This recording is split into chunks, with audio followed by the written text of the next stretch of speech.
Começa agora o programa Equipe em Casa, um show de conhecimentos indo até você. Fala galera, aqui é o professor Reinaldo do Colégio Equipe, dando continuidade no nosso curso de genética, tá? Hoje nós vamos falar de heredograma. O que é heredograma? Heredograma é o histórico genético de uma família contada através de símbolos, beleza? Que símbolos são esses? Tá? Vamos dar uma olhada aqui nos símbolos que a gente usa na genética, tá? O sexo masculino é representado ali pelo quadrado, né? O sexo feminino é representado por uma bola, tá? O sexo desconhecido é aquele que o geneticista ou quem está analisando o heredograma não precisa saber, não se interessa, então ele deixa lá, é um sexo desconhecido para ele, não vai interessar na feitura em si do heredograma. Você tem aqui o casamento, tá? Um casamento é aquele casamento que a gente chama de casamento normal, que é feito entre membros de famílias diferentes. Qual é a diferença? Que tem só um traço ali, ele indica um casamento normal. Já o segundo casamento que vocês estão vendo ali embaixo é o casamento consanguíneo, com dois traços entre o casal. É um casamento feito entre membros da família, por exemplo, entre primos em primeiro grau.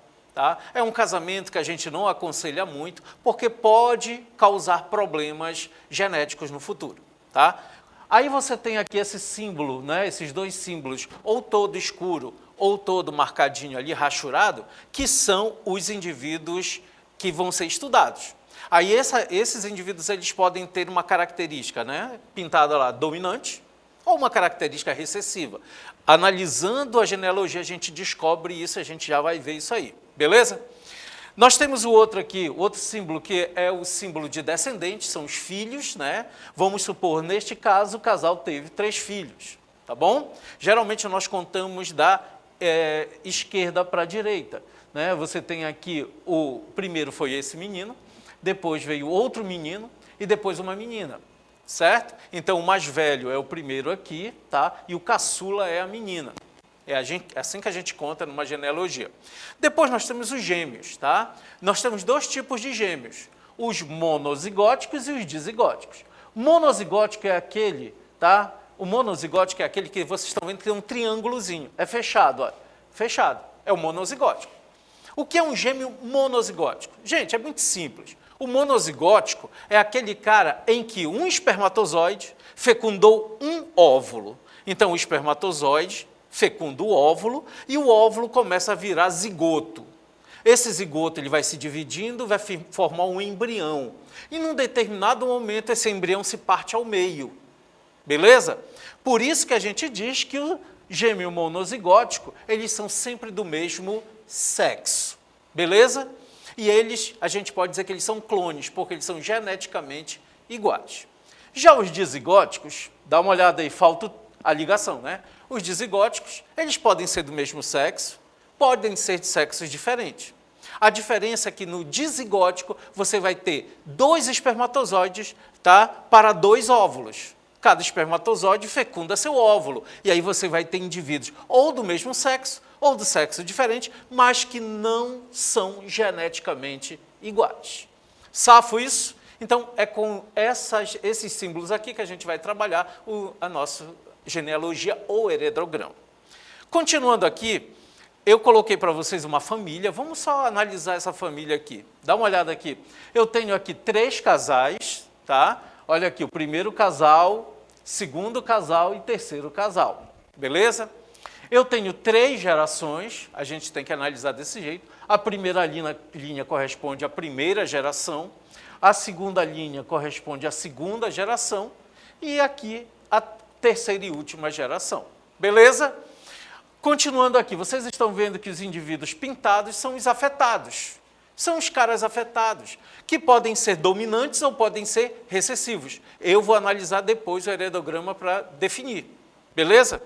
Safo isso? Vocês estão vendo que não tem gêmeos, né? Nenhum, nem monozigótico, nem dizigótico. Vocês estão vendo que os casamentos são todos casamentos normais. Beleza? Então é desse jeito que a gente vai analisar os heredogramas. Vamos fazer um exercício para a gente sedimentar isso aí. Dá uma olhada. quando analisamos um heredograma com uma doença ligada ao cromossomo autossomo ou autossômico, é a mesma coisa, tá, galera? Que são cromossomos que não estão relacionados com o sexo, tá? Ele determina outras características menos o sexo. Então, é um cromossomo autossômico ou autossomo, tá ok? E percebemos que os pais com o mesmo fenótipo dão origem a um filho com fenótipo diferente. Olha lá, galera, presta atenção. O problema está dizendo que o pai tem um fenótipo, um exemplo, ele tem olho escuro, tá? Ele tem olho castanho. A mãe tem olho castanho. Então, eles têm o mesmo fenótipo, eles têm a mesma característica. Só que nasceu um filho com um fenótipo diferente. Olho azul, por exemplo.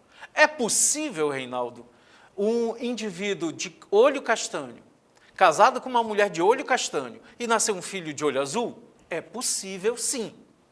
Por quê? São características, fenótipos iguais, dando origem a um indivíduo diferente. Por que isso é possível? Isso é possível porque os pais são dominantes. O olho castanho é dominante, tá? Te lembra naquela minha aula de genética que eu disse que o azão é dominante? Então, o pai tem azão, a mãe tem azão.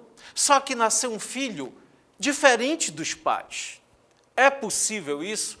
É, gente, desde que os pais sejam heterozigotos. Te lembra do heterozigoto? A mãe é azão, azinho, heterozigoto, e o pai é azão, azinho. Mas nasceu um filho de olho azul. Por que ele nasceu de olho azul? Porque o pai mandou um azinho e a mãe mandou outro azinho. E aí o filho nasceu de olho azul. Safo isso?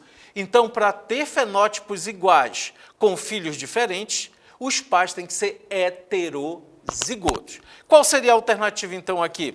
A alternativa aqui seria essa letra E. Dá uma lida aqui. Que pai e mãe são heterozigotos para aquela característica. Safo isso, galera? Deu para entender? Beleza? Vamos continuando aqui, então.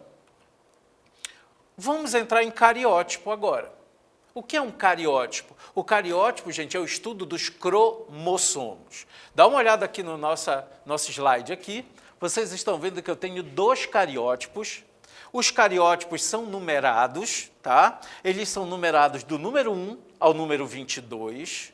O que parece ser um K e um X, na realidade, são 2 cromossomos que estão juntos, sendo que um vem do pai e o outro vem da mãe. Então, está sendo numerado aqui pares. Coloquem na cabeça de vocês isso. O que eu tenho aqui são pares de cromossomos. Um vem do pai, outro vem da mãe. Por exemplo, aqui no número 5, olha, você tem 2 cromossomos, onde um é paterno, outro é materno. Mas, Reinaldo, como é que esses caras se encontram? Durante a fecundação. Te lembra que o óvulo, ele traz 23 cromossomos, o espermatozoide traz 23 cromossomos, quando eles se unem, você tem 46 cromossomos, que está aqui, olha. Está aqui. Sendo que do número 1 até o número 22, eu tenho 44 cromossomos. Beleza? E eles são chamados autossomos. Aquele autossomo, tá? São cromossomos onde os genes que estão lá dentro não determinam sexo. Eles determinam outras características na tua vida, como cor dos olhos, cor do cabelo, altura, inteligência e tal. Menos sexo. Quem vai determinar o sexo vai ser os 2 cromossomos sexuais. No homem é XY e na mulher é XX. Beleza, galera? Deu para entender isso? Safo? Então, vamos continuar então. Se eu mostrar para vocês os 2 cromossomos sexuais, tá? A gente tem que ver o seguinte, o homem, ele tem, olha o X, cromossomo X, e olha o cromossomo Y. São cromossomos diferentes. São ou não são? Em tamanho, em forma. Então, a gente diz que o homem, ele tem o sexo heterogamético. Olha a palavra, hetero-diferente. Gamético, que são gametas diferentes. Vão produzir gametas diferentes. Tá? Então, o homem é heterogamético, porque ele tem um cromossomo X e um cromossomo Y. Já a mulher, olha lá os cromossomos da mulher, os sexuais, são iguais. Então, a mulher não pode ser chamada de heterogamética. A mulher é chamada de homogamética. Beleza, galera? É isso? Então, não esquece. Homem é heterogamético, mulher é homogamética. Ora, gente, se o homem é heterogamético, ele vai produzir dois tipos de espermatozoides.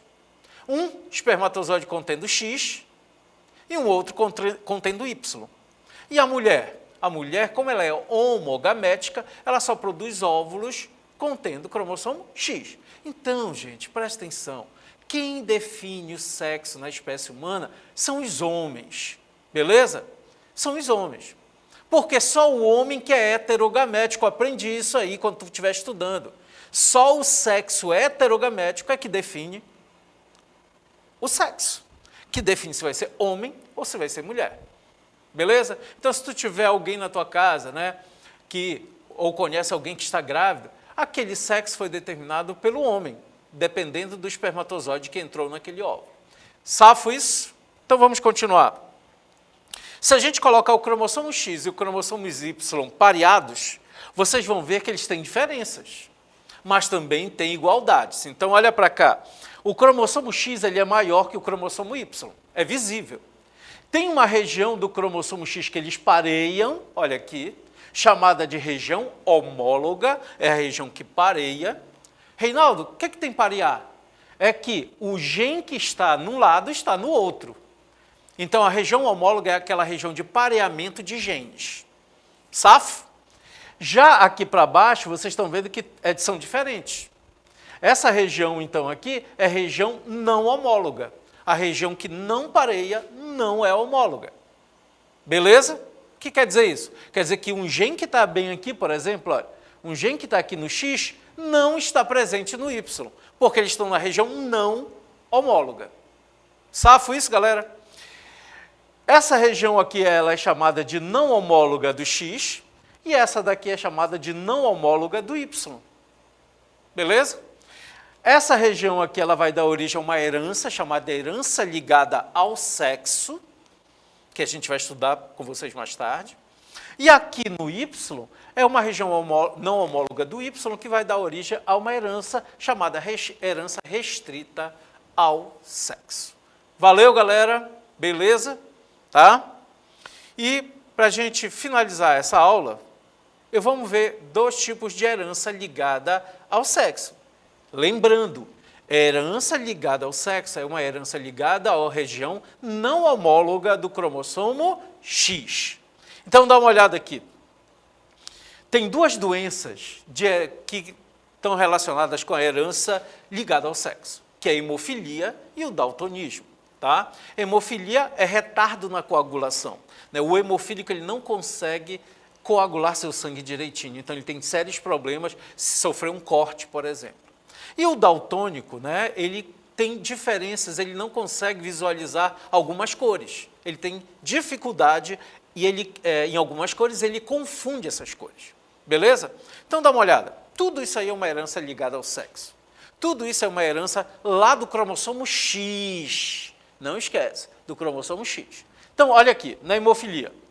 A mulher, ela tem 2 cromossomos X, não esquece. A mulher tem 2 cromossomos X. Ela é homogamética.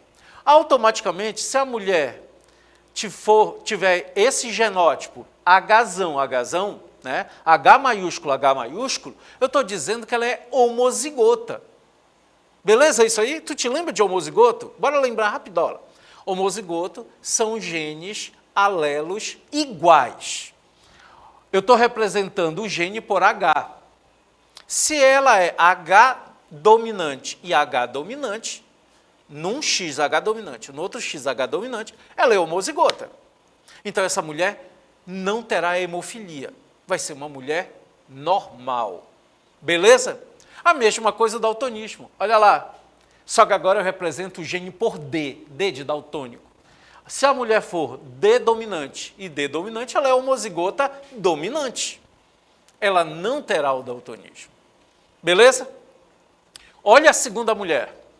Se essa mulher for agora, em um X tiver um H dominante, no outro X tiver um H recessivo, agora ela tem genes alelos diferentes. Neste caso, ela não é mais homozigota. Nesse caso, ela é heterozigota. Heterozigota. E aí, ela vai ser doente? Ela vai ter hemofilia? Vamos lá, bora analisar. O H dominante, o nome já está dizendo, ele não deixa o H recessivo se manifestar. Então, esta mulher vai ser uma mulher normal. Por quê? Porque a hemofilia é recessiva. E o Hzinho, na frente do Hzão, ele não se manifesta. Esta mulher, ela vai ser uma mulher normal, beleza? Só que tem um problema, ela tem o Hzinho. Ela pode passar isso para os filhos, não esqueçam disso. Mas isso aí a gente vai falar depois. E esta mulher aqui, olha, ela é uma homozigota, é ou não é? Tem Hzinho, homozigota. Dominante ou recessiva? Recessiva. Aí sim, aí tem problema. Essa mulher vai ser uma mulher hemofílica. Só desse jeito a mulher é hemofílica, quando ela for Hzinho. É muito raro isso acontecer, mas existe isso aí. Safo isso, galera? E os homens? Vamos lá, ainda na hemofilia. O cara é XHY, ou seja, ele tem um H dominante. Esse cara vai ser doente? Não. Porque a hemofilia ela não é dominante. A hemofilia é recessiva. Então, esse cara é XHY, é um cara normal. Mas olha para um cara ser hemofílico, dá uma olhada. Ele recebeu o Hzinho da mãe, porque não te esquece que a mãe manda o X para ele. Então, veio XHzinho, ele já é um hemofílico. Deu para entender? Então, a probabilidade do homem ser hemofílico é maior que a mulher, porque o homem precisa só de um X com Hzinho e já tem a doença. Olha, o daltonismo é o mesmo padrão, gente, é o mesmo padrão. Dá uma olhada aqui. O homem normal, olha lá, ele é XDzY, tá? Ele tem um D dominante. E tanto a hemofilia quanto o daltonismo é recessivo. Como o cara que é XDzY, ele vai ser um cara normal, não tem um daltonismo. Mas olha lá, para ele ser daltônico, XDzinho Y. Ele recebeu de quem o Dzinho? Da mãe. Aí ele vai ser daltônico. Beleza isso? Tá? E vamos fazer um exercício sobre isso aqui, tá ok? Dá uma olhada aqui. Analisa as afirmações abaixo. Número 1 aqui, dá uma olhada. Número 1. Homens daltônicos e hemofílicos herdam a doença da mãe, tá? Homens daltônicos e hemofílicos herdam a doença da mãe? Ele quer o incorreto, ele não quer o correto. Herdam ou não herdam, que eu mostrei para vocês? Um homem ele é daltônico ou hemofílico porque o X vem da mãe. Então, eles herdam sim. Só que aqui ele não quer o certo, ele quer o errado. Beleza? A número 1 está errada. Tá? Você não marca a número 1. Número 2. Mulheres que possuem apenas um gene para o daltonismo não são daltônicas. É verdade. Né? Porque ela pode ser aquela Dzinho. Ela não é daltônica. Ela só é portadora do gene. Tá? Porém, todos os homens que possuem o gene são daltônicos? São, porque o homem só precisa de um Dzinho para ser daltônico. Então, está correto isso. Lembrando que ele não quer o correto, ele quer o errado. Bora para a terceira. A hemofilia é uma doença determinada por um gene dominante? Não. A hemofilia, eu acabei de falar para vocês, ela é recessiva. O resultado é, então, a letra C. Galera, espero que vocês tenham gostado dessa aula. Tá? Te encontro no Equipe, vem para o Equipe. Um abraço. Pesquisas comprovam: escolas pouco arejadas favorecem a propagação do coronavírus. Aqui no Colégio Equipe, seu filho não corre esse risco. Temos ambientes amplos, confortáveis e arejados. O Colégio Equipe conta com a excelência do ensino híbrido, totalmente voltado ao novo normal. Colégio Equipe, 2º e 3º lugar geral no Enem. Matrículas abertas.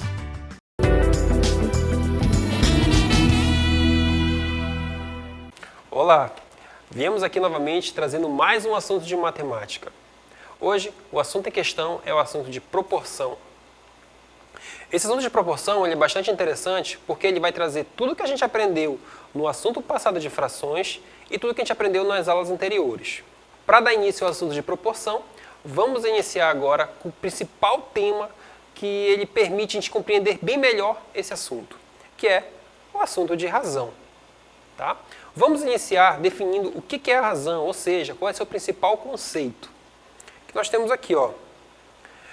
Quando falamos em razão entre dois números, A e B, sendo B diferente de zero, nessa ordem, o quociente A para B, que pode também ser representado por A dividido por B, nesse caso, o A se chama antecedente e o B consequente. O que isso quer dizer?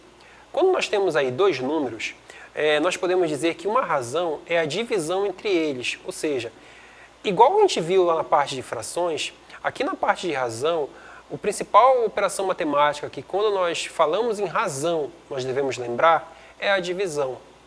O interessante disso aqui é que quando a gente coloca aqui ó, os números A e B, isso representa que esses valores podem ser qualquer um, com exceção do B.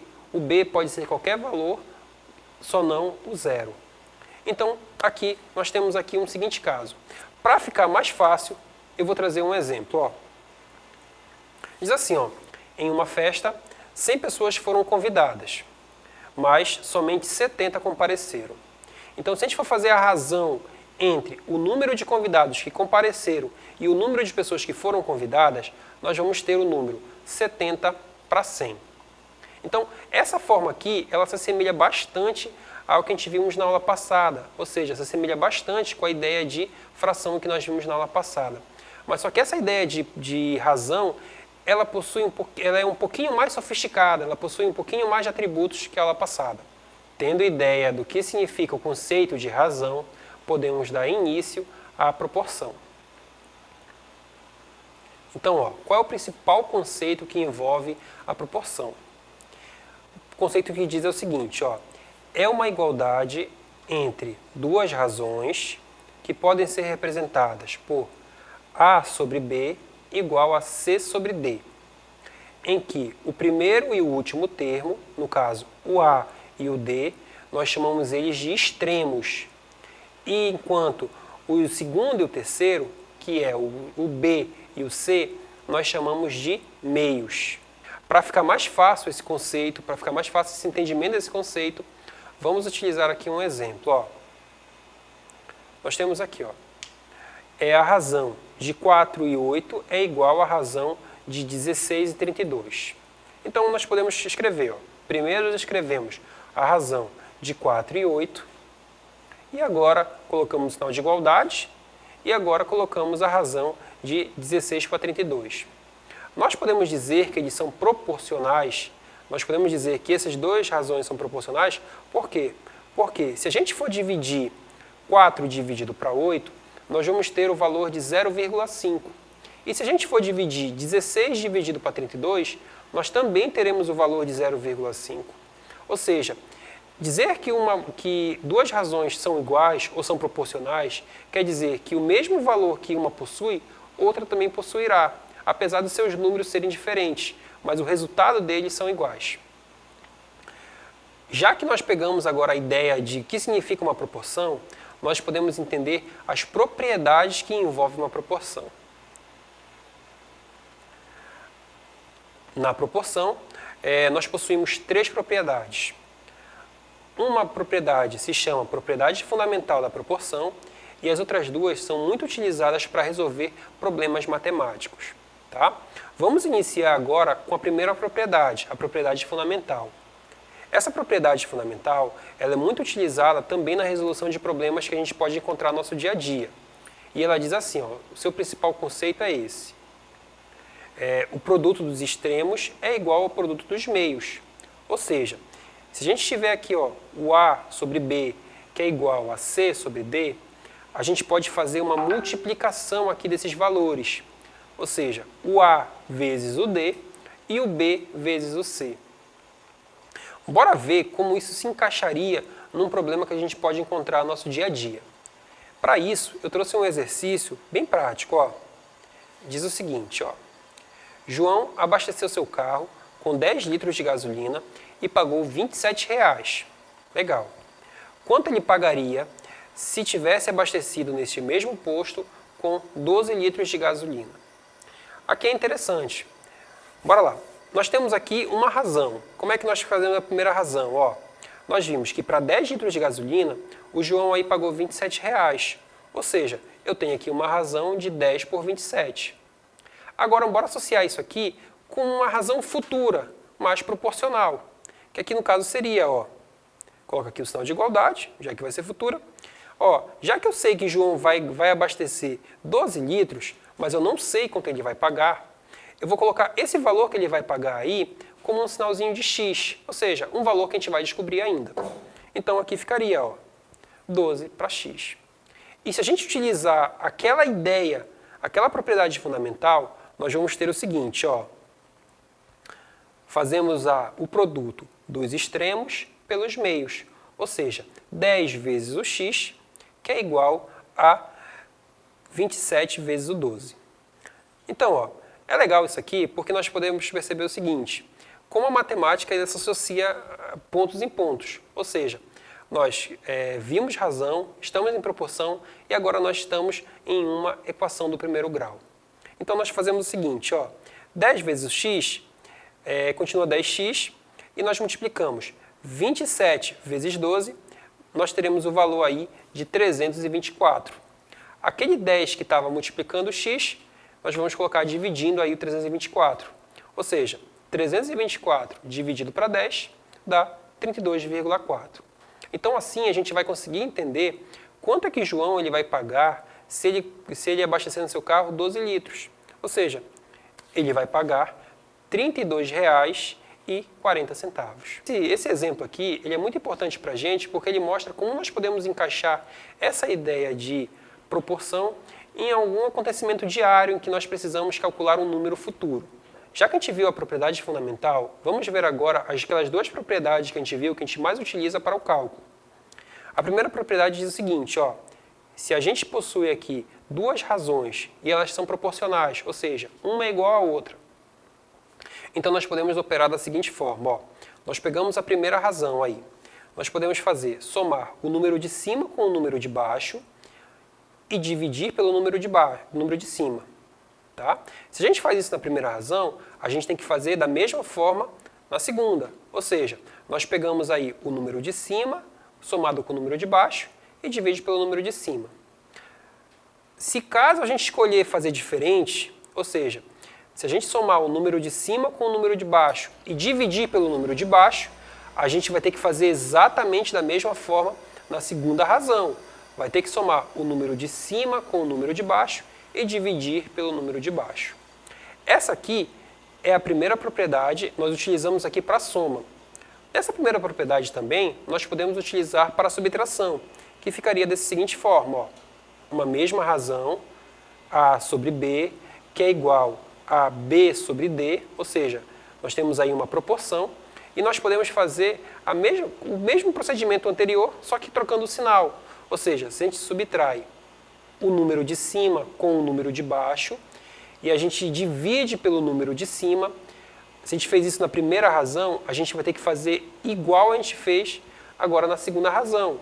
A gente vai subtrair o número de cima pelo número de baixo e dividir pelo número de cima. Ah, mas caso a gente quer trocar, não quero dividir pelo número de cima, quero dividir pelo número de baixo. Pode acontecer também, perfeito.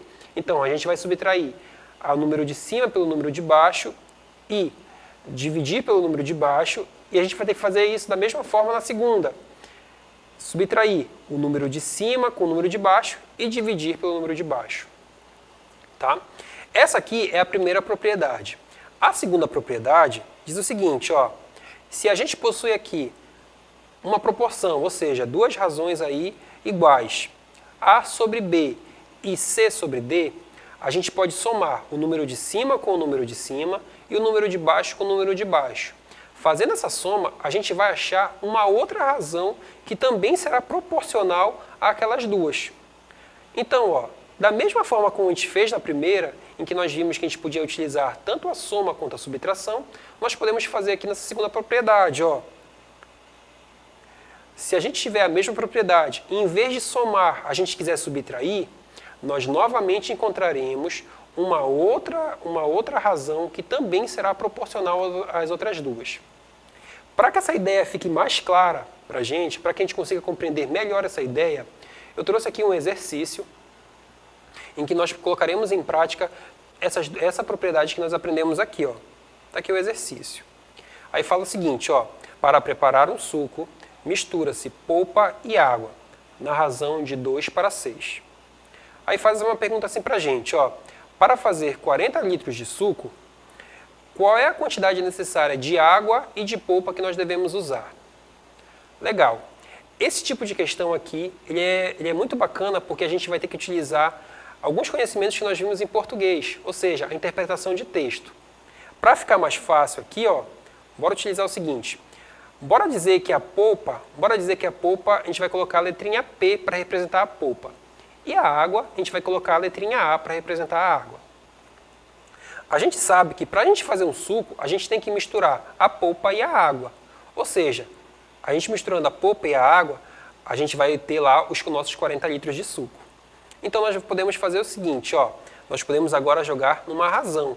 Ou seja, aquela polpa está para a água, ou seja, a cada 2 litros de polpa nós temos 6 litros de água, então P está para A igual 2 está para 6. E ó, usando a primeira propriedade nós temos o seguinte, ó, nós podemos fazer aqui, ó, P mais A, ou seja, a parte de cima somada com a parte de baixo, dividida pela parte de cima, tem que fazer a mesma coisa na segunda razão, a parte de cima mais a parte de baixo, dividido pela parte de cima.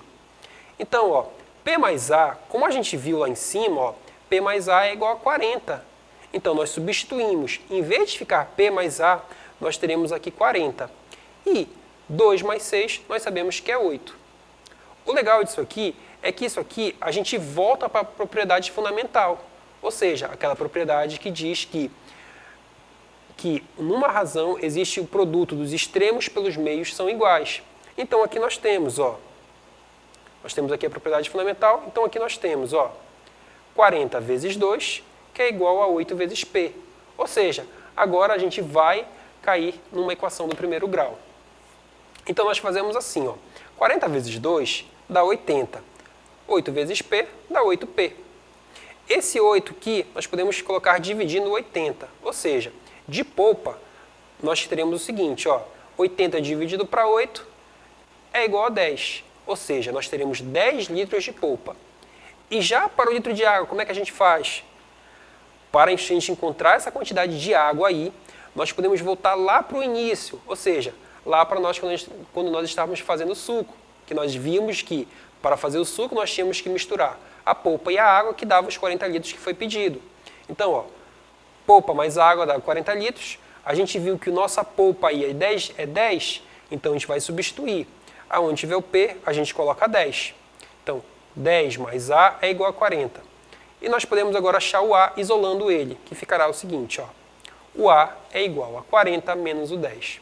Ou seja, para fazer o suco, a gente vai precisar de 10 litros de polpa e 30 litros de água. Esse aqui é um pequeno exemplo que nós mostramos, em que fica bem tranquilo, bem fácil, da gente mostrar essas propriedades utilizadas no nosso dia a dia. O interessante dela é quando nós temos assim duas incógnitas, ou seja, no exemplo nós vimos que a gente não sabia a quantidade nem de polpa nem de água, mas através dessas propriedades a gente percebeu o quão fácil era utilizá-las. Essa foi a nossa aula de hoje a respeito de proporção. Espero que ninguém tenha ficado com dúvida, mas caso alguém tenha ficado com dúvida, pode colocar aí embaixo aí a sua pergunta, que nós teremos o prazer de esclarecer para você. Sempre lembrando que todo o nosso material sempre fica disponível nos acervos do Colégio Equipe e também aqui no YouTube. Agradeço a presença de vocês, muito obrigado, até a próxima aula.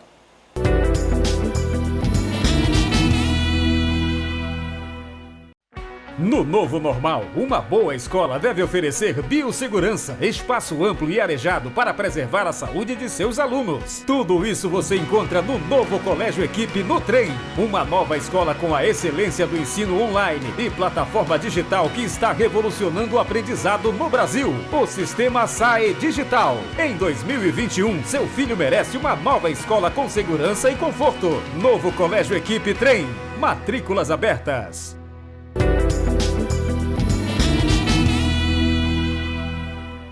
Olá, pessoal, e vamos a mais uma aula de literatura portuguesa ainda, que é o classicismo, que também é chamado de setecentismo.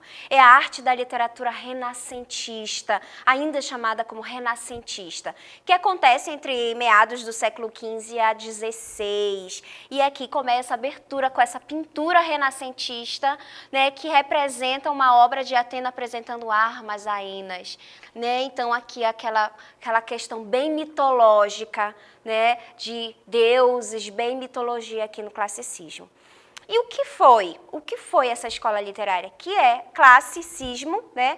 Que também é chamado de setecentismo, né? Por conta do período em que aconteceu, que é o nome dado ao estilo literário que surgiu na época do Renascimento na Europa, do século XV a XVI, e essas produções literárias que registravam fatos reais são chamadas de literatura de informação, que era o que acontecia concomitante ao quinhentismo. Então, foi a época com as grandes navegações, né? E isso chegaram às Índias, né? Na verdade, estava com a intenção de chegar às Índias, foi lá descobrir o Brasil.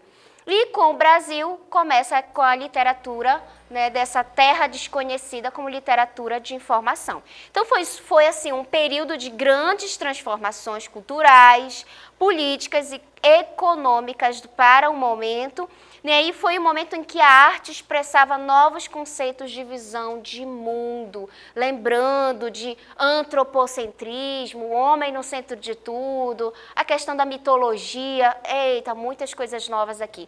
E dentro do contexto histórico e cultural, acontece isso aqui. Então, estava acontecendo a crise da igreja, que era até então a mais poderosa de todas, né? Era a época da reforma protestante liderada por Lutero, é fundamental, assim, Lutero é marcante para esse período, com as escritas dele, e isso vai contribuir muito. A ciência passou a questionar os dogmas da igreja, o humanismo, né, que a religião não deixou de ser importante de forma alguma, não vão abandonar, a religião não será totalmente abandonada, terão outras preocupações sim, mas a igreja não vai perder sim, totalmente seu poder. Então, mais um homem passou a se preocupar com si próprio, valorizando a sua vida aqui na Terra. E o antropocentrismo, que é o homem que passava a ser evidenciado e não mais Deus. Então, é o homem agora no centro de tudo. Né? Então, desde lá do Renascimento, do humanismo, Renascimento, começa a ser amadurecido essas ideias antropocêntricas. E ainda é fortemente marcado também esse período pela expansão marítima, né? Com as grandes navegações, o homem foi além dos limites da sua terra. Então, saiu daquela ideia do feudalismo e começou a expandir. Com essa expansão das suas economias, né, das suas produções, começou a expansão marítima, através das grandes navegações e descobertas de territórios novos. O mercantilismo, que foi o crescimento do comércio e das cidades agora, a invenção da imprensa, que contribuiu muito para a divulgação das obras de vários autores gregos e latinos, aquela cultura clássica destacável aqui. E as principais características desta escola literária é o resgate dos elementos artísticos da cultura greco-romana, então fala muito, assim, o auge mesmo, o auge dessa escola literária é abordar a mitologia.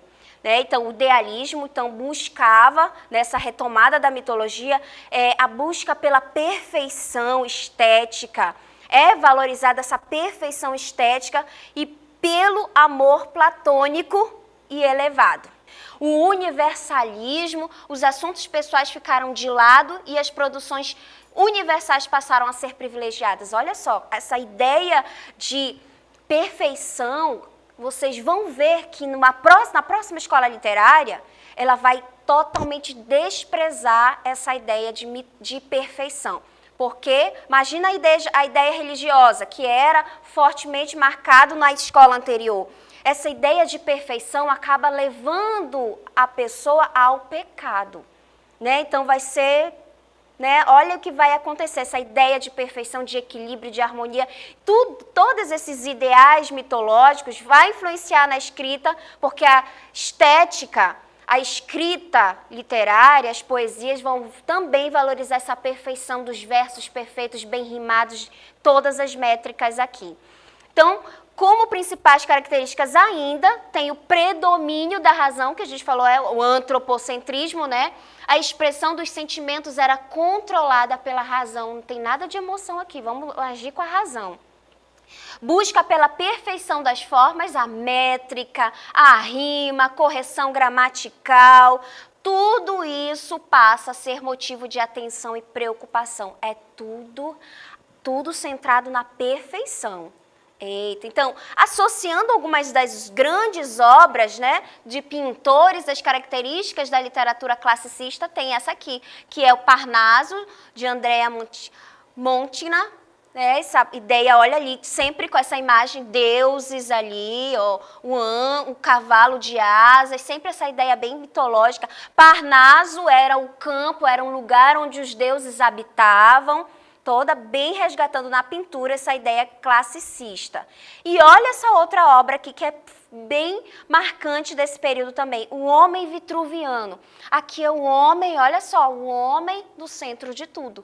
O classicismo se associa a esta pintura pelas características antropocêntricas, que é o homem no centro do universo, as perfeição, olha aí, a perfeição das formas ali bonitinho, ó, toda representada, todas as medidas são proporcionais, tanto que esse é um símbolo da física, né? O idealismo, a busca pela perfeição estética. É isso aí, falou em classicismo, a gente lembra de pura perfeição.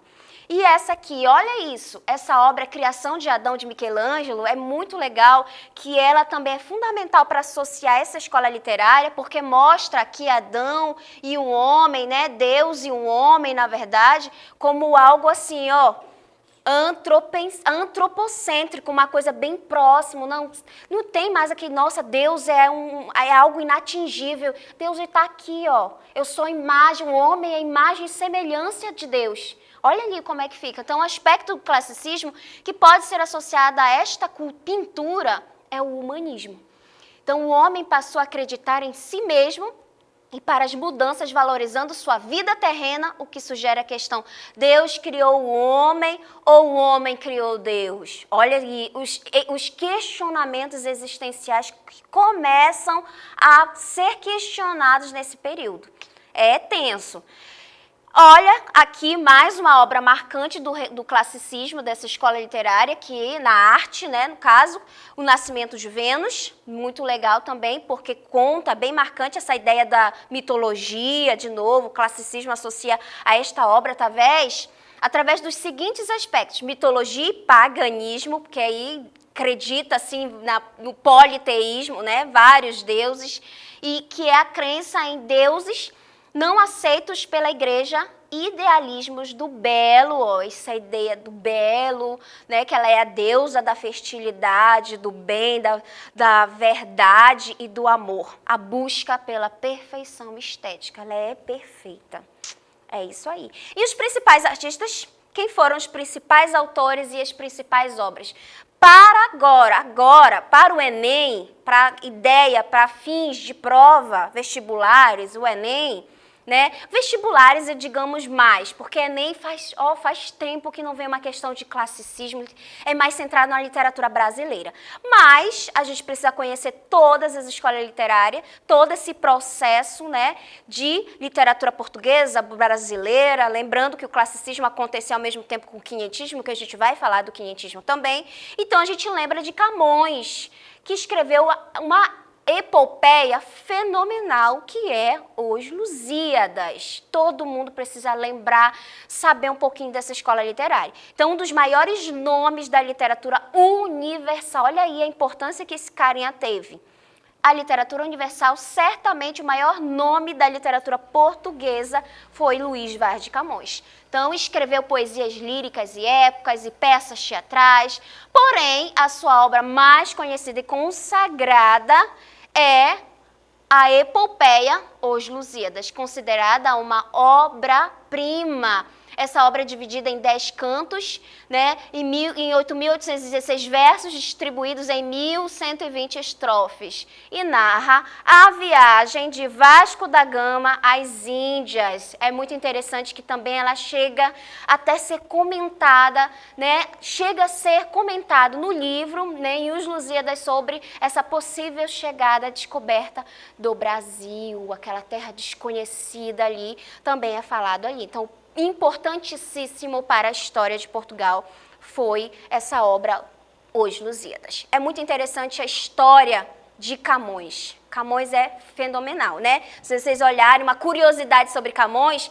é que ele não tem o lado do olho, né? Por quê? Perdeu um olho ali na batalha, em uma dessas conquistas. Ele era aquela espécie de líder, capitão, né? O líder, e ali, em uma dessas guerras, uma dessas conquistas e lutas pelas grandes navegações, tanto que essa obra, Os Lusíadas, envolve muita mitologia, deuses que invadem, que tentam impedir aquela viagem, né? Sereias que encantam e monstros, e tá lá cheio de coisas, cheio de imaginação nessa obra, né? Ela é coberta disso. E Camões, ele de fato, olha a história dele, ele narra para onde ele vai, para todas as conquistas, para todas as batalhas, ele escreve e leva o seu livro, que é Os Lusíadas. Ele vai ali, leva o tempo todo os seus livros, o tempo todo está com ele, vai lá e escreve todos os seus feitos, por isso que é importante, feitos heróicos para Portugal. E o que vai acontecer? Uma dessas batalhas, ele perde um lado do olho, certo? Uma outra curiosidade muito interessante, que eu sempre falo para os meus alunos, que eles morrem de rir, né, na verdade, é que ele se apaixona, e uma dessas brigas ali, dessas conquistas, dessas batalhas, ele conhece a sua amada, uma amada ali nas Índias, a conhece, e aí, pá, vou levar essa mulher, essa amada, que me apaixonei, vai ser casar, vamos casar, e resolve trazê-la, né, eles ganham, vencem a batalha, resolve trazer essa mulher para Portugal. Na volta, nesse retorno para Portugal, o que acontece? Acontece um naufrágio ali, o navio vira, e o que acontece, gente? Olha o dilema em que Camões se encontra. A sua amada não sabe nadar. E o que acontece? Ele tem um grande dilema em ter que salvar a obra, Os Lusíadas, e a sua amada. E o que ele escolheu? Aí fica para vocês, mas aí, porque a gente já imagina, para a gente conhecer essa obra-prima, certamente a pobrezinha ali morreu afogada. Tanto que em Os Lusíadas ele dedica, né, um canto a essa amada, né, que um dia eles vão se encontrar e tal, lá, e disse, poxa, olha aí, ele escolheu a sua obra-prima e deixou a amada morrer afogada. Então é isso, essa foi o Classicismo, essa escola literária fantástica que envolve muita mitologia, muito importante para a nossa literatura portuguesa. Espero que tenham gostado, até a próxima, vem para o Equipe.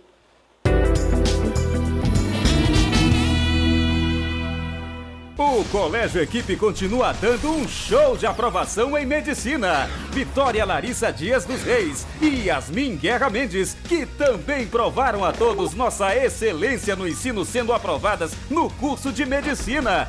Eu me orgulho de estudar na Equipe.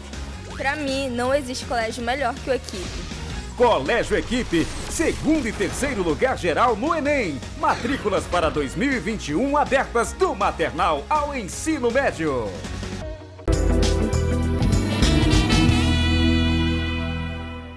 Olá, eu sou a professora Michele Sá e hoje nós vamos estudar a língua portuguesa. A nossa aula é sobre análise sintática. Sim, análise sintática, a parte mais importante para a leitura e compreensão de textos. Todos nós precisamos dessa ferramenta para mandarmos bem em qualquer prova. Fica ligado. Vamos lá? Ai, professora, eu acho que eu nunca entendi esse assunto. E agora? O que é análise sintática? Quando eu falo de análise sintática, veja bem, analisar o período, oração, a partir da sua estrutura e sua relação semântica, ou seja, relação de sentido, certo? Então é isso aí que nós vamos fazer. Mas, antes de iniciar, nós vamos dar uma recapitulada para poder entrar a fundo nesse assunto. Aí sim, depois nós vamos estudar aqueles assuntos maravilhosos que vocês adoram. Sujeito, predicado, objeto direto, objeto indireto. Nessa primeira aula, nós vamos relembrar alguns conceitos antes de entrar nas grandes estruturas. Então, a gente vai falar do básico: frase, oração e período. Qual é a diferença entre eles? Frase, enunciado que possui sentido completo. Pode ter ou não verbo. Precisa ter um sentido.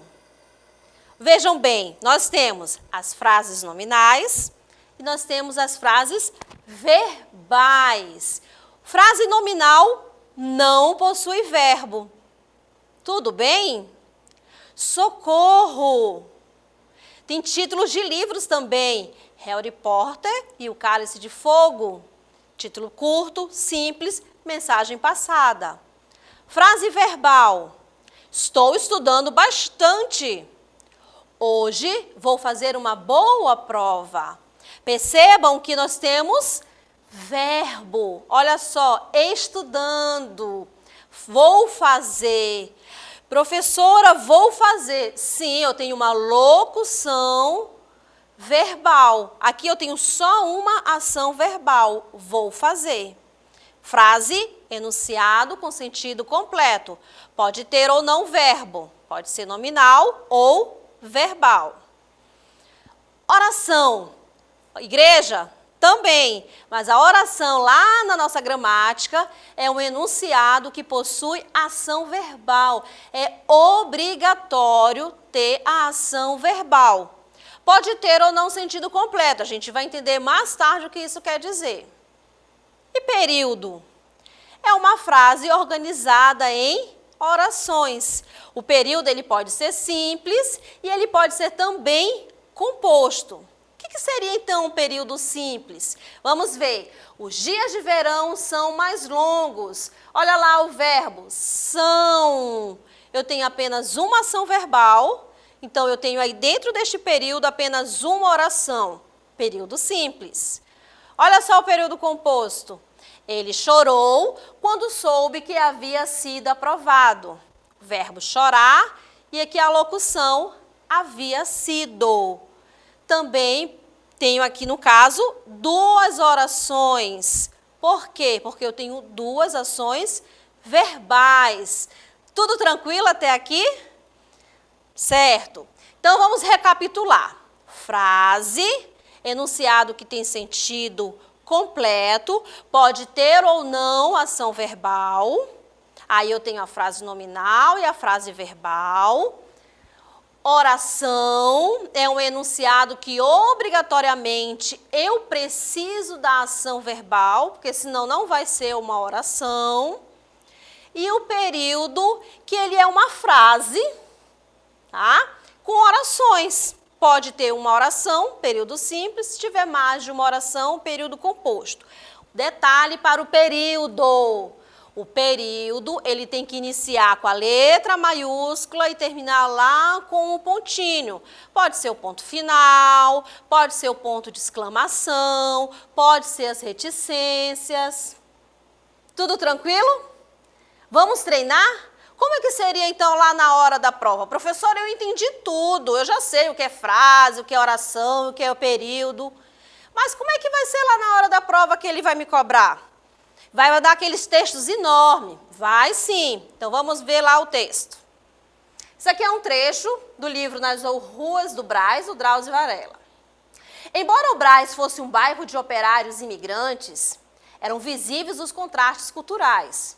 No Largo da Concórdia, havia um teatro grande que acabou destruído, o Colombo. Ali cantaram os maiores tenores da época, Tito Schipa e Caruso. Diversas companhias italianas de óperas e balés internacionais se apresentaram em seu palco. O que nós vamos fazer agora? Nós vamos separar o quê? Os períodos. Depois, nós vamos ver quantas orações eu tenho em cada período. Então vamos lá. Já sei que vai iniciar com a letra maiúscula e terminar com um ponto. Então vamos lá para o primeiro período. Embora o Brás fosse um bairro de operários imigrantes, tenho a primeira oração, eram visíveis os contrastes culturais. Vejam bem, fosse, verbo, eram, verbo. Tá bom? Então, eu tenho um período com duas orações. Então, eu tenho um período composto. Olha o próximo período. No Largo da Concórdia, havia um teatro grande que acabou destruído. O Colombo. De novo, verbo, havia e acabou. Então, o nosso segundo período também é um período composto, porque eu tenho duas orações. Para que haja oração, é necessário ter verbo. Terceiro período. Ali cantaram os maiores tenores da época, Tito Chipa e Caruso. Apenas um período, por quê? Isso mesmo, cantaram. Apenas uma ação verbal. Ó, vocês estão ficando craques. Então, vamos lá para o último. Diversas companhias italianas de ópera e balés internacionais se apresentaram em seu palco. Vejam, se apresentaram. Apenas uma ação verbal. Ah, esse período é muito grande, não é composto? Não, eu só tenho uma ação verbal, período simples. Muito bem, conseguiram entender direitinho? Então, hoje nós estudamos frase, oração e período. Vamos estar preparados para as próximas aulas fazerem aquela análise sintática. Espero que vocês tenham gostado e se gostou, dá um joinha aí e nos conte o que você achou. Até a próxima! Termina aqui, Equipe em Casa. Um show de conhecimentos indo até você.